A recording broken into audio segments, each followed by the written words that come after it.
Hi, I'm Christian. And I'm Angela, and we are married And bored. Hey! Welcome to another episode of Married and Bored. Welcome back, everybody. Yes, We're still here. we are still here. We were on a kick of about every week. Was it 3 weeks that we did that? I think we did it 4 weeks in a row. Oh my goodness. That's hard to believe. Who are these people? And then we missed a week last week. Actually, we just missed our recording night. And Yeah. then we figured we might as well wait because we got stuff. Life happens.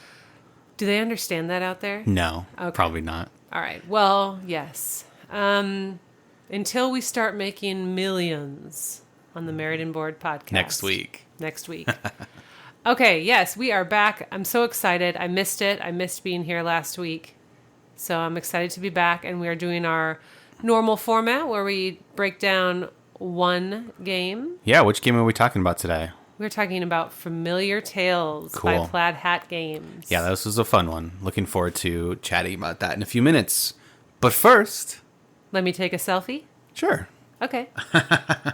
Why don't we tell the people What are we telling them? what we've been playing these days? Perfect. We've played more games in the past couple weeks than we have in the recent past. Does that make sense? Yeah, more different games. Yes. Yeah, we acquired some Yes. due to my failed New Year's resolution. Which we have discussed already. We have discussed how you did not want to buy any new games, and you have bought new games. Yeah, but you know what? I'm better for it. You are better for it. So yeah, we've been playing a lot. Let's talk about just briefly Okay. Merchants of the Dark Road. Yeah, okay, so technically we didn't get one full playthrough in yet. No, that's true. We did start it yesterday, actually. I know you played probably 3/4 of a game. Yep. Took a while to get going, I think, and to feel the rhythm. I think that was partly the game, and also partly, do you ever get that 3:30 feeling? Yes. That was partly the Yes. feeling. I have that right now because apparently right before we started, what did you tell me? I said, are you ready? You look tired. So there you go, guys. Well, I just wanted to give you feedback. That's true. Can I offer you some feedback? That's right.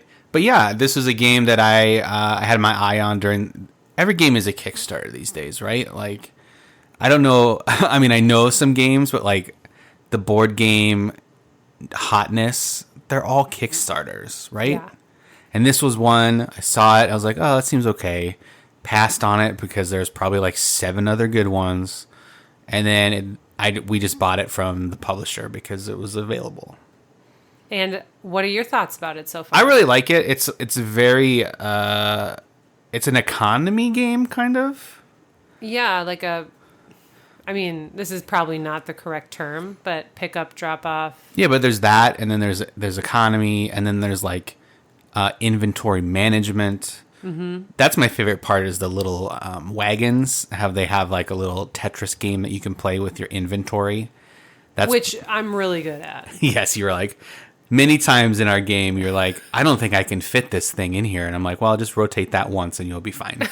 Years and years of playing Diablo on PC prepared me for this game. But yeah, looking forward to more of that. I really enjoy the Dark Road component or the actions where you go in a caravan and do those. They're not quests, but they're Journeys. Yeah. So Down that's the dark cool. road. Have you guys played Merchants of the Dark Road? It's a popular one. We're enjoying it. We'll probably talk about it in an episode coming up. Who knows? Maybe. But yeah, we just jumped into that one. You want to talk about any game, Ash? We had a game night on Friday with our gaming group, and we played right. Nemesis, which Nemesis. is not technically new to us, but we probably played it twice about 9 months ago. Yeah, once we received it a year ago. We Yeah. probably played it twice, like you said. And then we haven't touched it since, not because we don't want to, but it's just not a 2-player game. It's not a good 2-player game, although I wouldn't mind playing that one co-op with you. Oh, yeah. Yeah, I think that Yeah. would be fun. So we brought it out again. Yeah. We played Nemesis. It definitely showed that we hadn't played it in 9 months because we were looking up a whole bunch of rules. You know, in my head before people came over, I was like, we'll be fine. Yeah. We'll remember as it goes. Usually when that happens, right? Like, Yeah. it's like, oh, we haven't played a game in a few months, but I'll open the box, I'll smell the pieces, touch the Yes. cardboard, Absolutely. and you'll remember how to play. Muscle memory. We usually are pretty good at that. Not in Nemesis. Nemesis, Oh my goodness. I mean, it is a game that kills you anyways, but this one definitely, it was like, guys, you don't know how to play me. How many times did I look through that rule book? A lot. But to be fair, I think the rule book is kind of crappy. Yes. It's not very clear, and Hands down. it's not organized well. No. I kept trying to find things in a way that my brain was understanding them or wanted them grouped, and it just wasn't Yeah. where I thought it would be. And then also to clear something up, we're playing the original Nemesis. We don't have Lockdown. We thought we'd do just the original Nemesis, the quote alien version of it, where you're on the ship and you have to escape and do your quests. I don't know Lockdown. It's this it's like 2.0, Okay. and it's on like a moon base. So you're not on a ship, and so you go down in levels on the moon base. And so like the lower you are, I don't know, but I just assume in my mind this makes sense. The lower you are, the more odds there are to have an alien attack. Okay. I don't know if All right. that's right. Makes sense to me. I should make a game like that, I guess. Yeah. I mean, just keep assuming things. That gets you really far. So yeah. So we played that, and we also played Long Shot. Yeah, the Long dice Shot game. the dice game. That's a fun little roll and That's write fun. horse game. Yeah. Did you hear my horse that I bought? Surprise. Yeah, Win Mama Roses. Wow. Did you get me that horse for Mother's Day? I did, yeah. Wow. Thanks. So we have a horse, and also we played Long Shot the dice game. Surprise. It was great. I like that one. It's quick enough, like it's not I wouldn't say it's like super quick, No, but it's quick enough. it's a 30-minute game. Yeah. And it moves fast enough. It's the most interesting roll and write I've ever played. Yeah. And I really like how just things can change so quickly on the track. Oh, yeah. Like, the purpose of this game is to bet on a horse. And if you bet the most money, and it wins, obviously you get a ton of money at the end. Much like the Kentucky Derby. Much like. Which came up in conversation as we played this game. Which probably will happen every time you play this game. Absolutely. We had our mint and juleps and giant hats and played this game at midnight, so it was awesome. Awesome. Yeah. And then we have, you have been assisting the children, but we've been playing 3-player Marvel Champions, and we finished the Sinister Motives campaign through the easy. So we did every level 1 villain. Yeah, you just fought the, Sandman 1. Yes. Okay, you didn't go to phase 2. Gotcha. Yep. And Christian would step in and kind of sit in the background and make sure the kids were playing the best hand they could play. But they're actually really good. They're really good at it for their age. I mean, I think this game says 14 plus, and they're 6 and 8, and they do really well. Yeah, I didn't really have to do much. No. They just jumped in. They were the 2 new heroes, Spider-Gwen and Miles. Yep. And then you kept in theme and did Spider-Woman. Yeah, I wanted to be in theme. Yep. I didn't really want to play Peter Parker, No. so I went Spider-Woman. Yeah, Spider-Woman is really fun. Yes. Yes. I hadn't played her, since we got the Rise of Red Skull In campaign. years. Yeah. So that was fun. And you guys completed it. You beat the whole thing. Yes. In a week of playing after school and weekends? Yeah. Pretty much? I think so. That's pretty cool. It was fun. I mean, you'll see if you check out our Instagram or if you follow us on Instagram, we have a post about it, about not just Sinister Motives, but a few games we've been playing recently, and Sinister Motives was just one that I wasn't really looking forward to. I mean, I say that with the caveat that we look forward to all Marvel Champions. Yeah, stuff. but I think the world, or at least me and you, are on Spider-Man overload right now. Maybe. There's so much Spider-Man. Yeah. It's all good Spider-Man stuff. It's just let's let's do something else. So we were not really like anticipating it. But then I really loved Sandman with the sand counters. I loved Mysterio and how he shuffled, I don't know what you'd call it thematically, but like bad dreams into your deck. I loved all the different mechanics that came up like that. And I really liked how in the campaign, you're not just keeping track of cards and hit points and things that you do normally, but there was also I don't remember what they call it. I'm blanking now, but it's basically like the better you do. Yeah, your campaign guide, basically. Mm-hmm.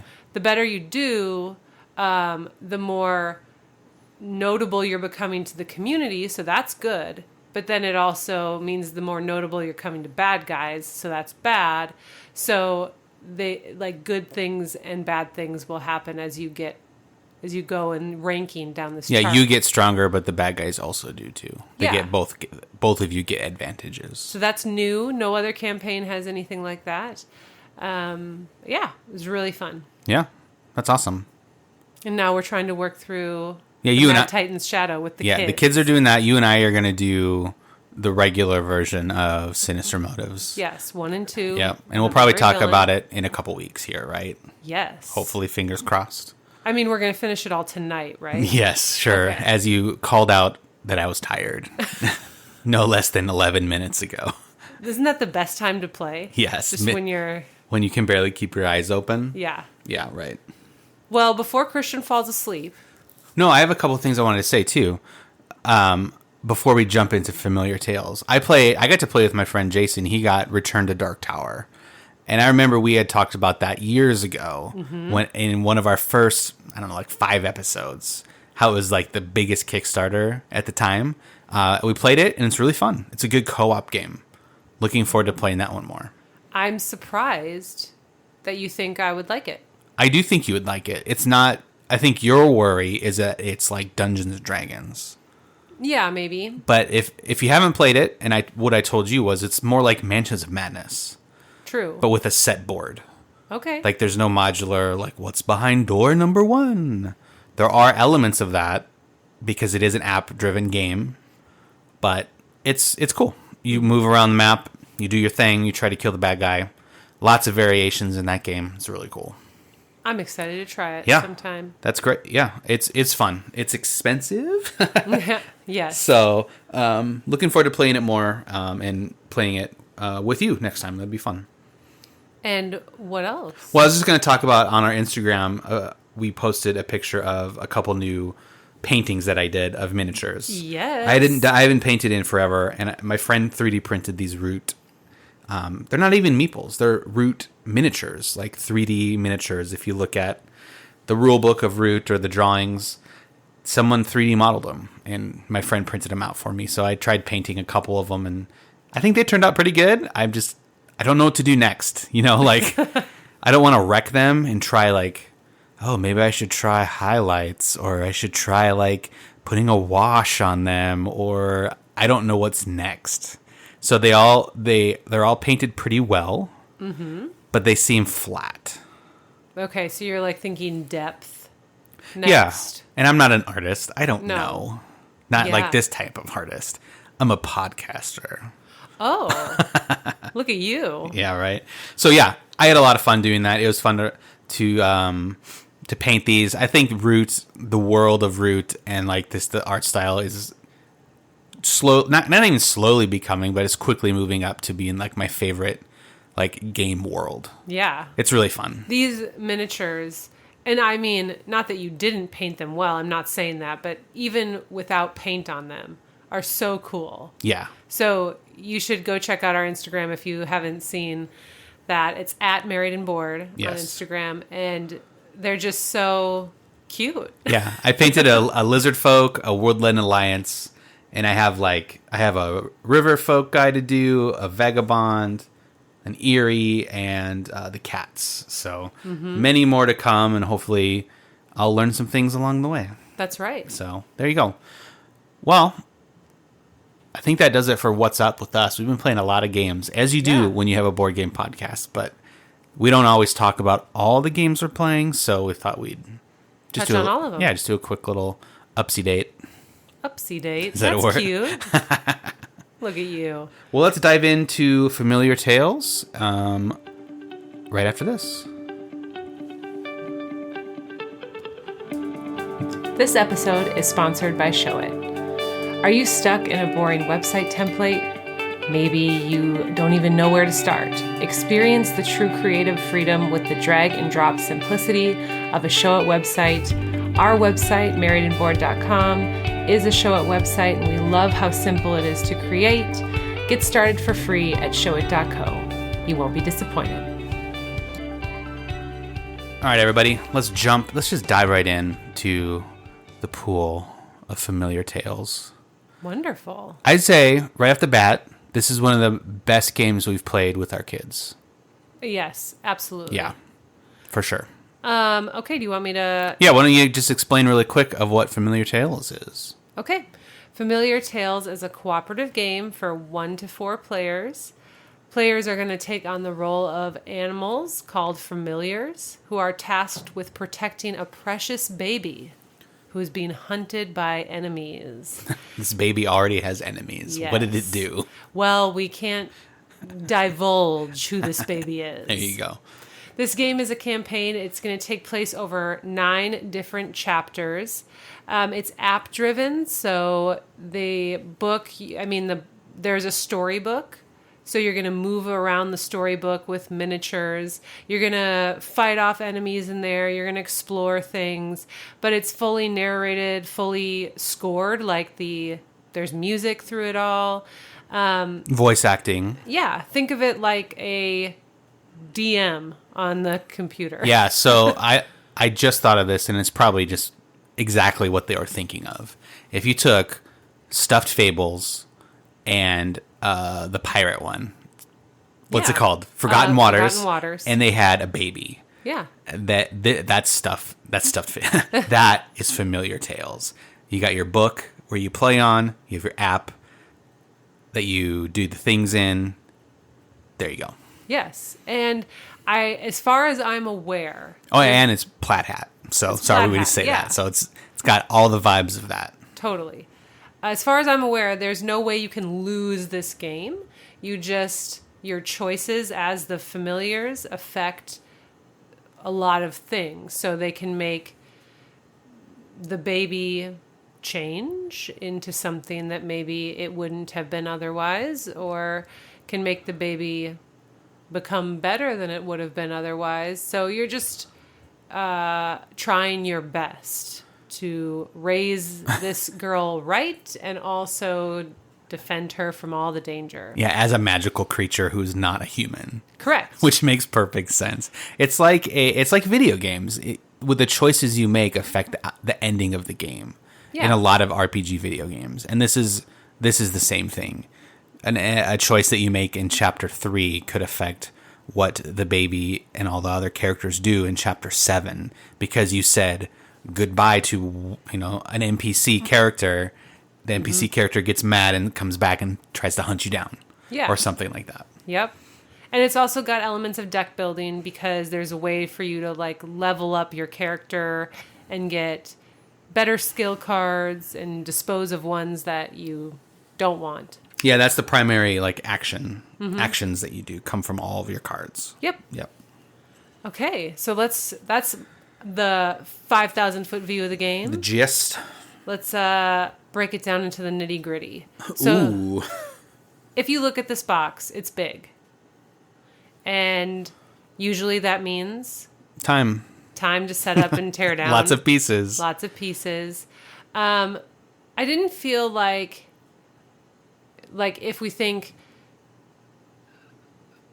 of the box to setup time ratio, I didn't think that for the size of box it was quite as intimidating to set up as I thought it was going to be. No. But maybe that's because the app walks you through it, or it can. Yep. So we chose to do that. I don't think we really looked at the directions much, because the app helped us. Yeah, the directions have very minimal actual directions, and the app kind of walks you through the rest. So that helped.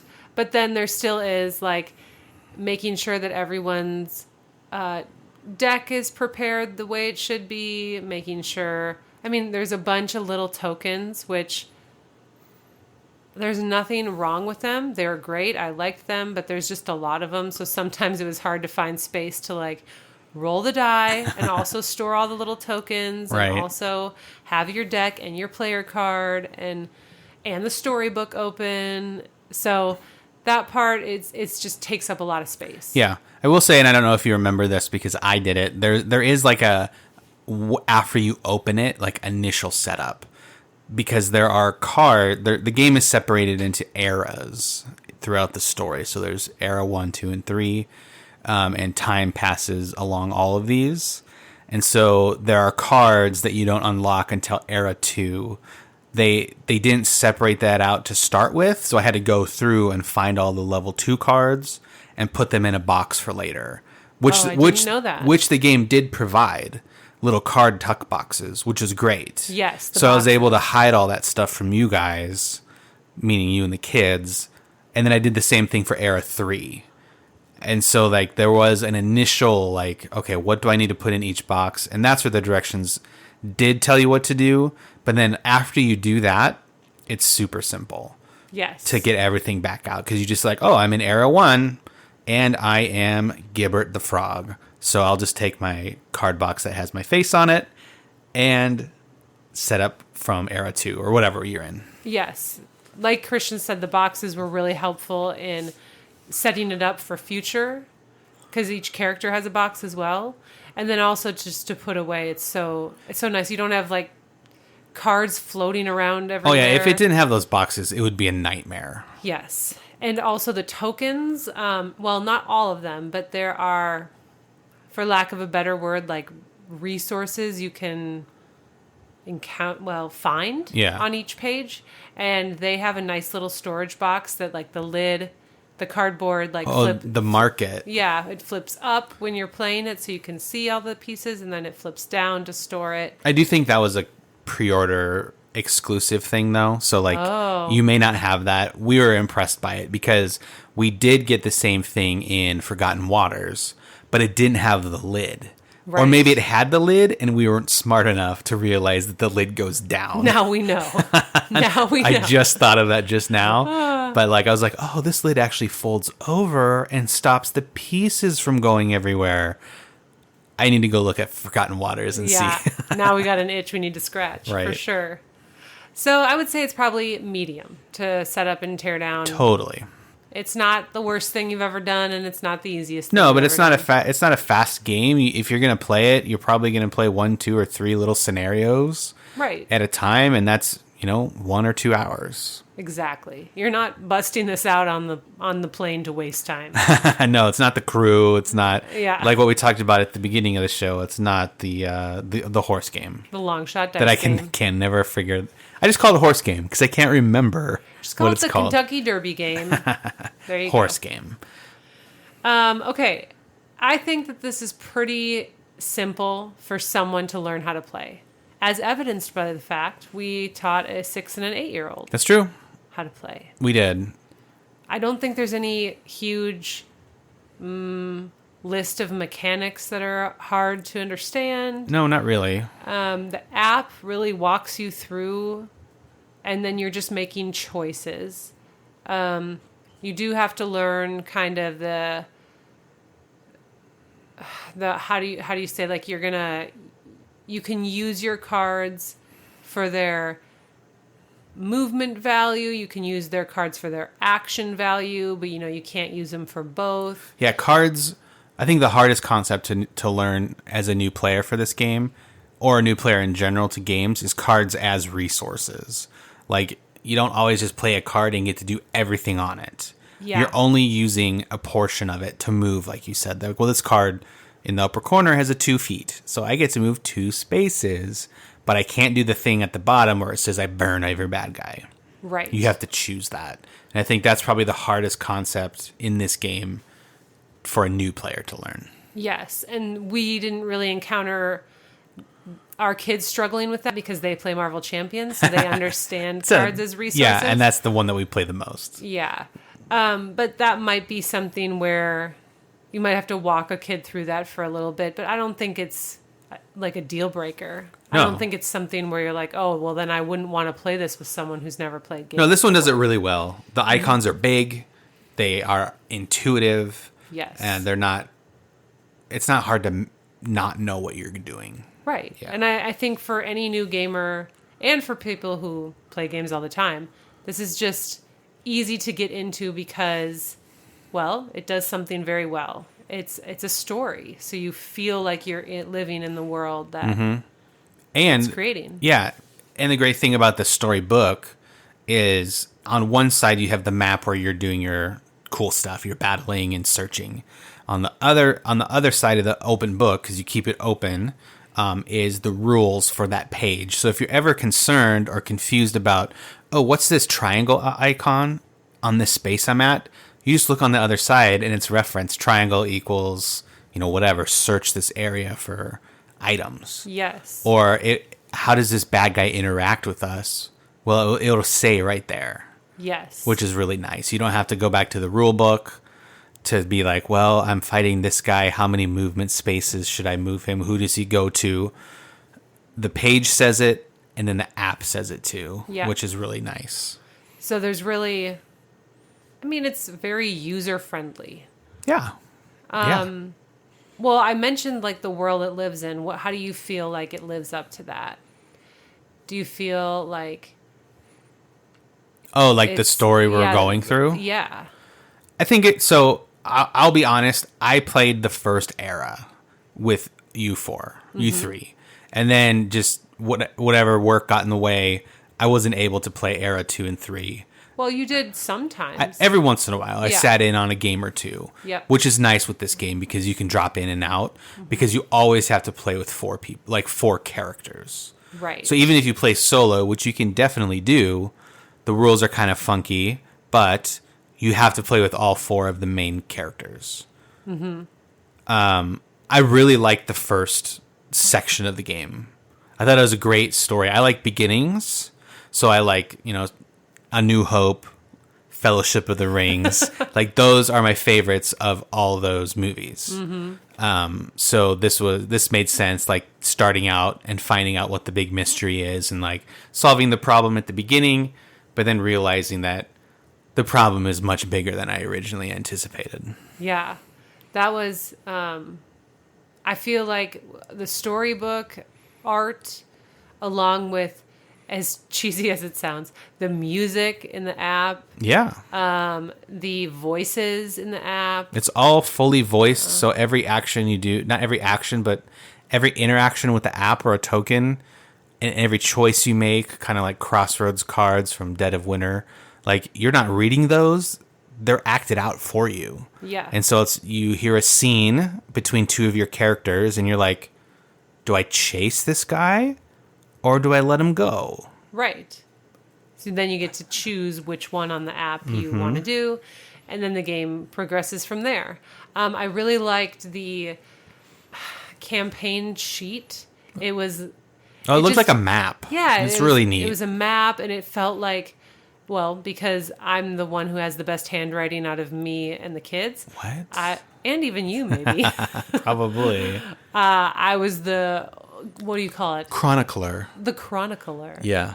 But it was neat. You like write notes on one side and you keep track of your misfortune, which affects things in the years to come. And yeah, so if you do poorly early, those poor choices or poor...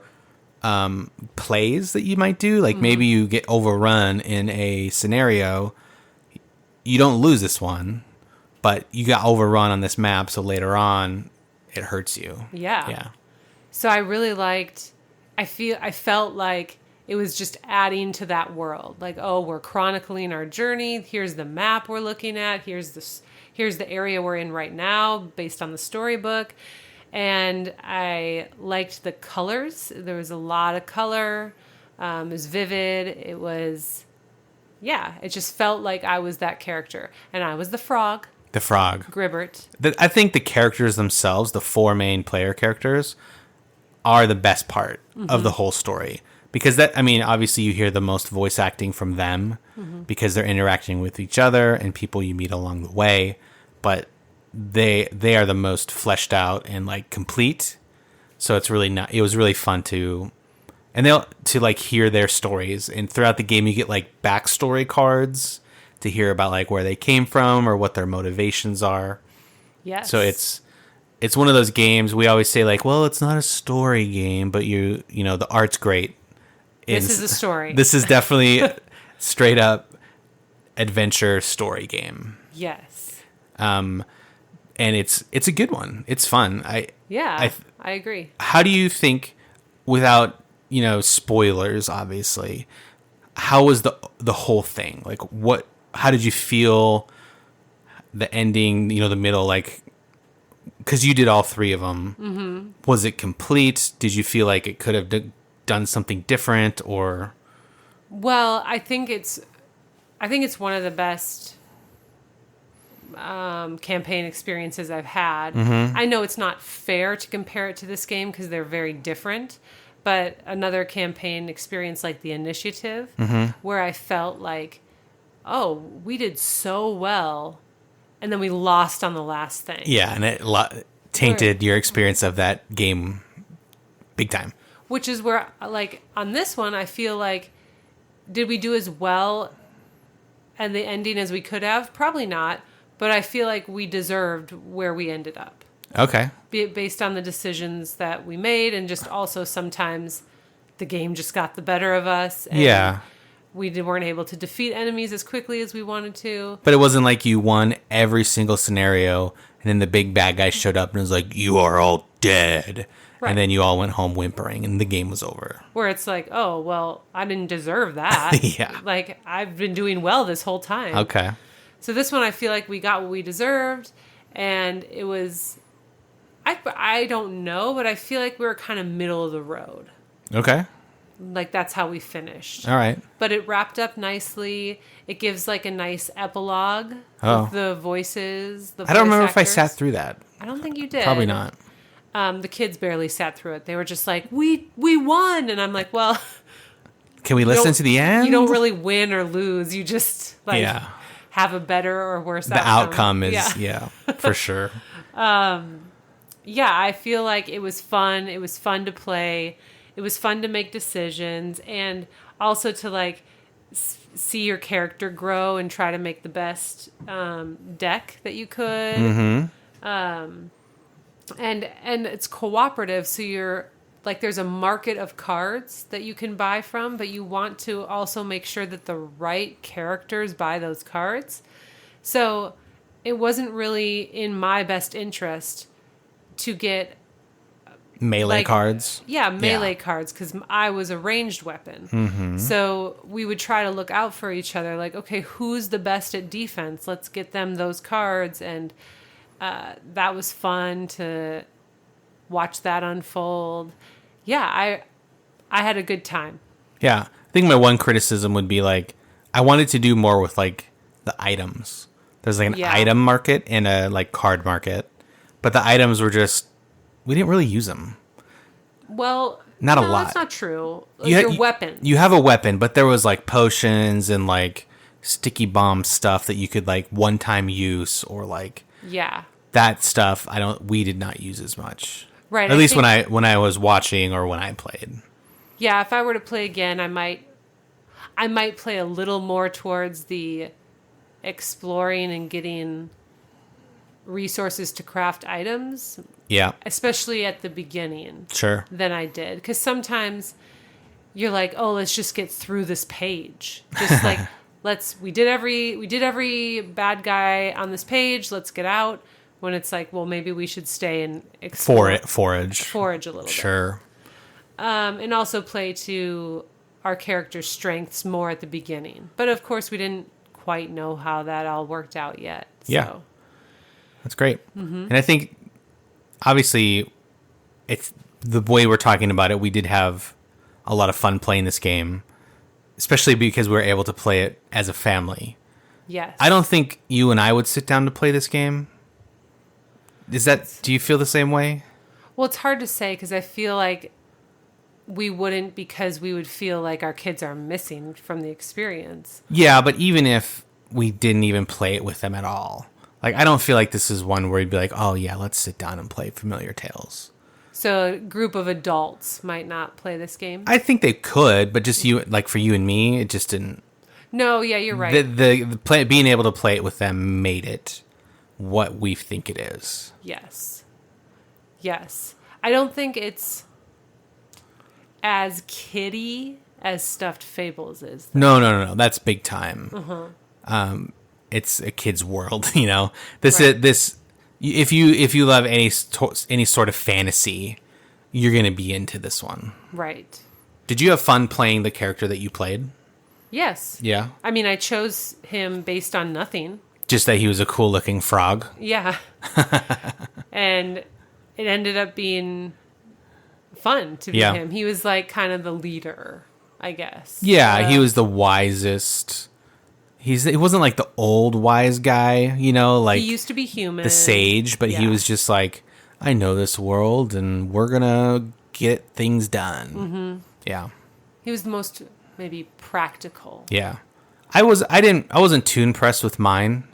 I got the leftovers. I did get the leftovers. The kids picked first, and then you picked, and I was like, well, I guess I'll be the fairy. Yep. Flicker, which is not one that I would pick at all. Right. I thought for sure our daughter would pick that. But no, she was all over Blaze. Yeah, the fox. I think I would play what our kids played, either the fox or the golem. The golem chalk. So I would enjoy either one of those. Yeah. The style of play that Flicker was that's not what I usually do. Mm-hmm. I don't usually sit back and throw magic at people when I play any type of game. Right. So it's not my first reaction to be like, I will shoot this fireball 6 spaces away and kill a guy. Yeah. Usually I'm like, run up there, bite him. And start hitting. Yeah. That's what I enjoy doing in games. Yeah. That's my only I wish I could have done something different. But yeah, I did. She had a lot of cool spells and a lot of cool things that I could do. Mm-hmm. But it just wasn't my what I would have picked. Yes. Yeah. And I think one thing I would have liked to see more of is just a wider, a bigger market. I don't know. I felt like it was possible to kind of get every card that your character...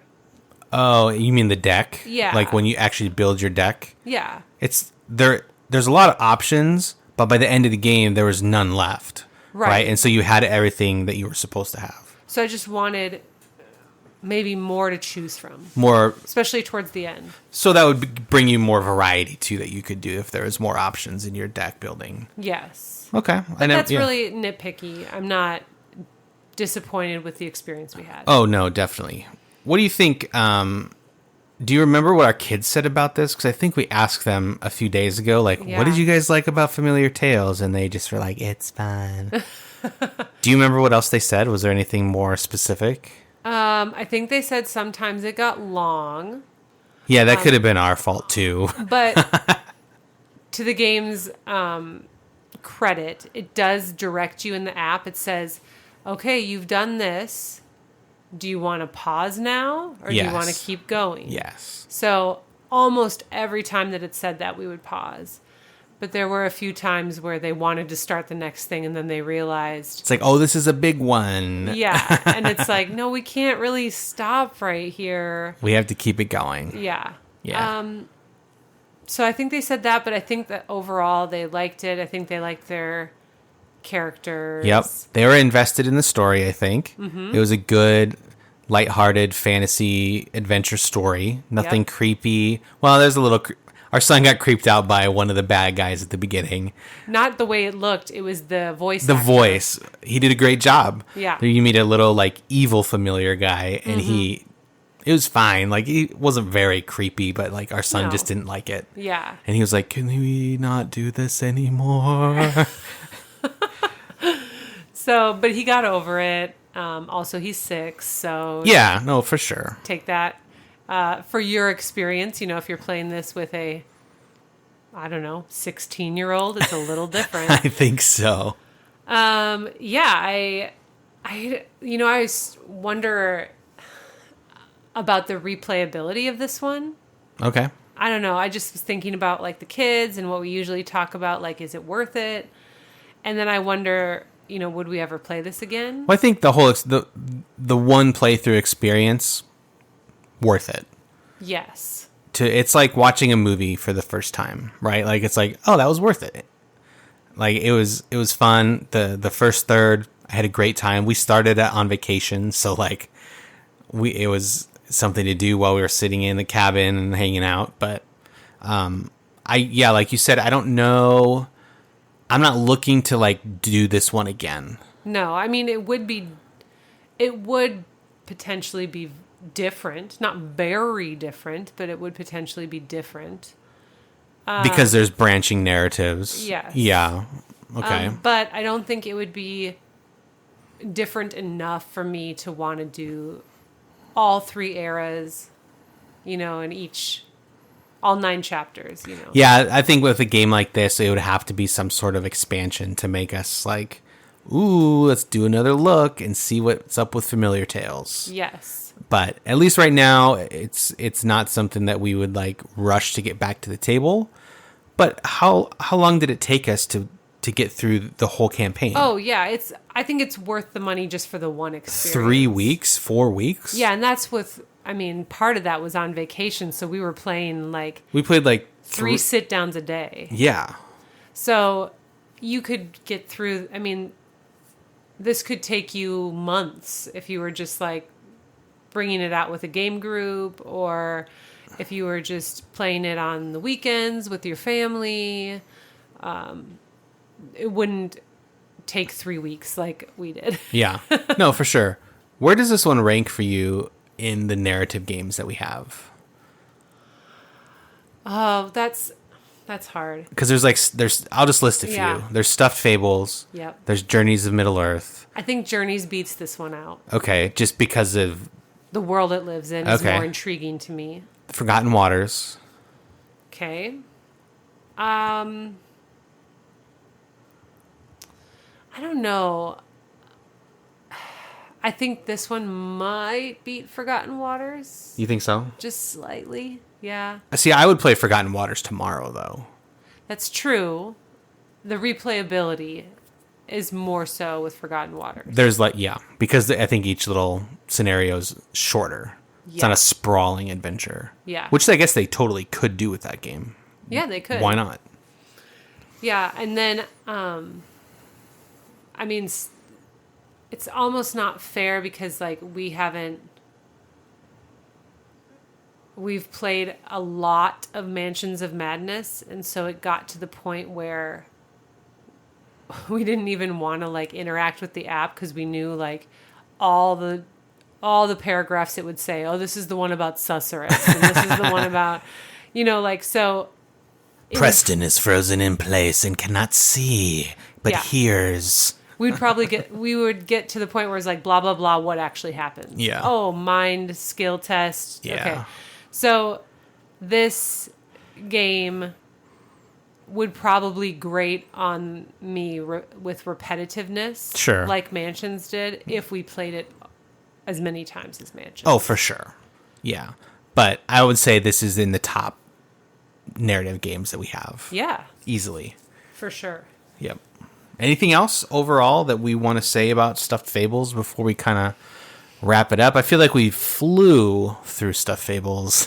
Which is so funny because it's such a meaty game. It is. There's a lot going on. There's fun card actions. The battles are sometimes pretty difficult. Mm-hmm.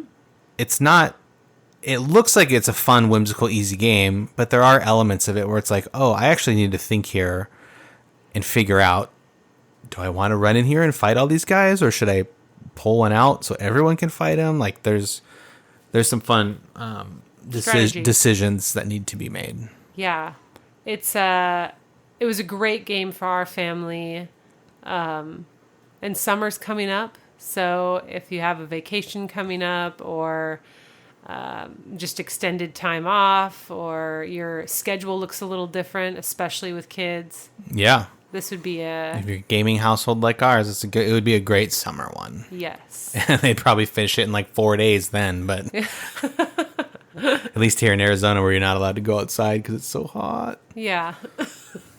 But yeah, that's all I've got to say about that one. Okay. I don't want to ruin too much. It's like hard to talk about it because you just don't want to Spoil the story. Yeah, and it's probably why we kind of went so quickly. There's probably story elements where we both were like, what? That's weird. Or like, okay, classic move. Or, like, there's a lot of it, tropes and stuff like that. I will say one of my favorite parts was a chase scene that happens in the second era. Okay. And I thought that was There's a chase scene. So fun. That was one of the highlights. Mm-hmm. See, I don't remember too much of... Well, the first era is a lot of just like... You're given a quest to go find somebody. Mm-hmm. And so you're just leaving your home and you're going to point B. And that's basically the first era. Mm-hmm. I mean, it's A New Hope, right? Like, Luke leaves home, he goes to rescue someone, and he wins. Like, that's what it is. And so, like, there's not a lot going on in there. So, like, I think you got to hear more of the story. Yes. And have a little bit more fun. And also, at the beginning of the game teaches you what to do at the later stages. So, there wasn't a whole lot going on towards the beginning. Mm-hmm. The most memorable parts for me were in the middle and end. Yeah, I think I was there for one of the final bosses. Yes. Yeah, that was cool. It was neat. Well... We'll come back? I think that'll do it with Familiar Tales. And we're back. I think you got something stuck in your throat That was there. my best radio voice, which is why I'm not on the radio. Podcast, though. Same thing? Worse? Better? I don't know. Question mark? But yeah, so as we wrapped up our Familiar Tales chat, we had talked about a lot of, like, is it worth it if we only played this game one time? Right. And, like, that we just... I don't know if there's more to be talked about there, because, like... This is not a legacy game. There are games that you buy going into it where you know, like, I'm playing this game once. Yep. Not one session, I should say. Like, you're going to play it from beginning to end. You're going to complete the story. And then it's done. Like Seafall, I ripped up 70 cards. Or you mentioned The Initiative. King's Dilemma, you opened 70 envelopes. Like, yeah. You're not playing that one again once you get to the end. No, because you're putting stickers on things. Yeah, this one we made it to the end. Yeah. And we can reset it, which is great. Right. But are we going to? Are we going to play it again? Yeah. So we've done this with Stuffed Fables. Yeah. Which is not a legacy game. Okay. But we completed it till the end. And then, months or so goes by, and our kids want to, like, play it again. But story 3. They want to play story 3 just again. A scenario or something, yeah. And my brain finds that really annoying. Because then I have to think about, like, what... I have to try... Well, maybe I don't have to, but my brain thinks I have to try to remember, okay, what didn't we know at this point? What are we supposed to know? So you just can't view it as, like, a single session. No, I really don't like that. You have to fill out the chapter before and after. Yeah. Oh. I mean, I'm like, my brain is like wired like the 5-paragraph essay. And it's like, no, seriously. I mean, all throughout high school into college, I remember, people in my classes would be able to just like write thoughts down, and then it would become a paper. And I always had to start at the beginning. You have to go in order. Yeah, it has to go in order. Okay. My brain just doesn't... It hurts to, like, go out of order. So it's really... This game, I think it was worth it for the experience we had, but would I ever play it again? No. Okay. Yeah, I think I feel the same way. I'm thinking of also, like, Journeys of Middle-earth. I think we only have one campaign of that. Mm-hmm. Like, there's only one campaign we can do. Yeah. And I don't even think we finished it because, in my opinion, it's too long. And the scenarios at times are too long. They They can get lengthy. Yes. as the movies do sometimes. I don't know. I think I would go back and play that one though. Maybe because Lord of the Rings? maybe that's because of what we said. There, it's the world, Yeah. and there's a lot more variety in characters that you can do, and they combo with each other better than these 4 did in Stuffed Fables. Well, these are the 4 you have to play. Yeah, there's in only Familiar 4. There is Familiar only. Tales. Sorry, I said Stuffed Fables. Familiar Tales. Yeah, in Lord of the Rings, you can try different combinations of characters together. These are the 4 that have to be played in Familiar Tales. I wouldn't mind 3 or 4 more. Yeah. Like if they made a pack where you could just go and buy a character pack and it was like a new red character, a new blue character, yellow and green. Mm-hmm. I would do that. Would you play the whole thing again? Maybe. Interesting. Not maybe. Yeah, well, I mean, I'm excited for like new things to games, but if the story were the same, Story would be the same. yeah, you're right. I don't, and it's important to like realize, at least for me, I think the same for you, Christian, this doesn't take away from the fact that it was a good experience. No. We're just trying to think like it's such a unique thing with games, besides maybe like the escape or exit games, or you just rarely ever do a game once. Yeah. And then leave it. Yeah. One of the more recent games that does this too is the Adventures of Robin Hood. Oh, yeah. I wanted that for a really long time, and it just kind of I fell out of love with it. Oh. And that's an adventure story game like this too. And I don't know if you can reset it and play it again, but like I wonder if people playing that one have the same feelings. Where it's just like, oh, this is the part where blank. I know what I need to do. Get ready to roll 6s or save your 6s because this is coming up. Yeah. Like, I just don't know. I can't enjoy that. Right. Or make sure the melee character stays over here and the ranged character stays here. Yeah. Yeah. It's like your brain wants to redo it and make it the best it can be, but my brain couldn't suffer through the monotony of knowing, even if the goal is like to play the perfect Familiar Tales. Like, I just wouldn't be able to sit through the narrative that I already know. Yeah. Yeah, that'd be hard. I mean, especially this early. It's only been a couple weeks. But Yeah. like even a couple years from now, I think if we were to decide to do it again, once we started to be like, oh yeah, I remember what happens. This is when the well happens or whatever. Yes. So it's hard not to compare it to like Stuffed Fables or Forgotten Waters. But maybe it's the theme and pirates. Like I would redo a Forgotten Waters campaign again. Okay. Maybe because they're shorter. You play them 2 to 3 times, right? Like they're 2 to 3 little sessions and then your campaign's done. Right. Maybe that fits better in my world, my brain. There's a lot more characters to choose from because... it's just a color thing. No, but you're filling out that star Right. pattern. You do the star pattern of like of who you are, the cannoneer or the Yeah. adventurer or thief. Yeah. You get like a class. That's what it is. So that I like more than I did in this game. And then with Stuffed Fables, there's no app. And so like there's a lot of brain power that has to go into like the minions and like where do they go and what do they do and how much health they have, more so than this one. And just reading the story. That's true. That's out loud. You're just reading the story out loud. Yeah, it's like a bedtime story, which might have been the point. Yeah. Because that's what, like it's a kid thing. True. Well, So we're curious to hear, like, do you have any games on your shelf that you would never play again, and not because you hated it, but just because it doesn't have replayability yeah, to like you? the story's done. It's Yeah. one that I just thought of. Time Stories.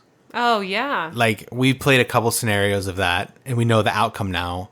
It's like, I don't know. It's been years since we've played that. Yeah. But I don't know. If I would want to go back. And I want to play it again now that I'm talking about it, just because it's been a while. It's been a while. Sing it.